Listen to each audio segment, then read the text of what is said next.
Christmas വെക്കേഷൻ്റെ സമയത്ത് ഞാനും കുട്ടികളും കൂടെ വീട്ടിലേക്ക് പോയിട്ടുണ്ടായിരുന്നു കേട്ടോ. ഉപ്പ വിളിക്കാൻ വന്നിട്ടുണ്ടായിരുന്നു. 4 ദിവസത്തിനാണ് പോയത് കേട്ടോ. 10 ദിവസം പൂട്ടൊക്കെ മോനുണ്ട്. പിന്നെ റിയമോൾക്ക് ഇടയ്ക്ക് ഒരു എക്സാമൊക്കെ വന്നിട്ടുണ്ടായിരുന്നു കേട്ടോ. പിന്നെ മദ്രസ ഉണ്ട്. അതുകൊണ്ട് നമുക്ക് 10 ദിവസം നിൽക്കാനൊന്നും കഴിയൂല. അതുകൊണ്ട് നമ്മൾ 4 ദിവസത്തിന് വേണ്ടിയിട്ടാട്ടോ പോയിട്ടുണ്ടായിരുന്നത്. പിന്നെ നമുക്ക് കല്യാണവും ഹൗസ് വാമിങ്ങും ഒക്കെ ആയിട്ട് 1-2 പരിപാടികളൊക്കെ ഉണ്ട്. അപ്പോൾ അതൊക്കെ കൂടിയിട്ട് തിരിച്ച് പോരാമെന്ന് വിചാരിച്ചിട്ട് അങ്ങനെ പോയതാണ് കേട്ടോ. ഇവിടെ അനിയത്തി പ്രസവിച്ചിട്ട് അധികമായിട്ടില്ല. അപ്പോൾ കുഞ്ഞു മോനുണ്ട്. അവനെ കാണാനുള്ള ഭയങ്കരമായിട്ടുള്ള പൂതി കൊണ്ടും കൂടി ഓടി വന്നതാണെന്ന് തന്നെ പറയാം കേട്ടോ. ഈ ഒരു പ്രായത്തിലുള്ള മക്കളെ കാണാനും കൊഞ്ചിക്കാനും കളിപ്പിക്കാനൊക്കെ നല്ല രസമാണല്ലോ അല്ലേ.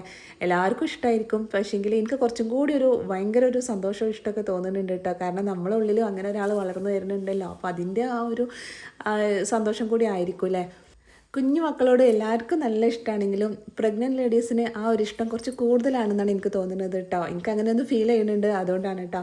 അങ്ങനെ അവനെ കുറേ കൊഞ്ചിച്ച് കളിപ്പിച്ചൊക്കെ ചെയ്ത് വൈകുന്നേരമായി നമ്മൾ ചായ കുടിക്കേണ്ട കുറച്ച് സ്നാക്സും കാര്യങ്ങളൊക്കെ എടുത്ത് വെച്ചിട്ട് ചായ കുടിയൊക്കെ കഴിഞ്ഞു. ഇപ്പോൾ രാത്രി മഗ്‌രിബ് നിസ്കാരമൊക്കെ കഴിഞ്ഞ് നമ്മൾ സിറ്റൗട്ടിൽ എല്ലാവരും കൂടെ ചേർന്ന് വർത്താനൊക്കെ പറഞ്ഞിരിക്കുകയാണ് കേട്ടോ. അനിയത്തികളും കുട്ടികളൊക്കെ ആയിട്ട് വീട് നിറച്ച ആളുണ്ട്. കുട്ടികൾ ടിവിയും ഫോണൊക്കെ ആയിട്ട് അവരും ഉണ്ട്.